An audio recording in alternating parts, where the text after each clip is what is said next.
आता नवीन वस्तू तर ना जुन्या वस्तू तुला काय फरक वाटतो या? आता त्या काळात आमच्या काळात काय होतं तेव्हा? काय नव्हतं, मोबाईल सुद्धा नव्हता साधा, बरं का? काही वस्तू काय नव्हती. आता लय निघलं, काही निघलं या. पाणी तापवायचं निघले, गॅस निघलाय.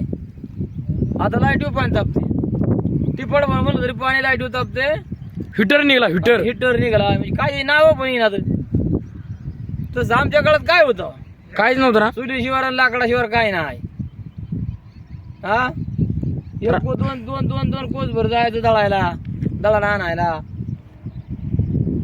पहिले सूप राहायची, सूप पाकडायची ना, पाकडायची कळकाची सूप. आता आहे का सूप? आता ते निघली कसली नकली सूप, की आपलं तात्पुरतं. हा, ती सूप राहायची, मग ती शेणाने सारवायची. काय शेणाने सारवायची. मग ते जर असं जर सुपात दाणं घेतलं ना दळणाला,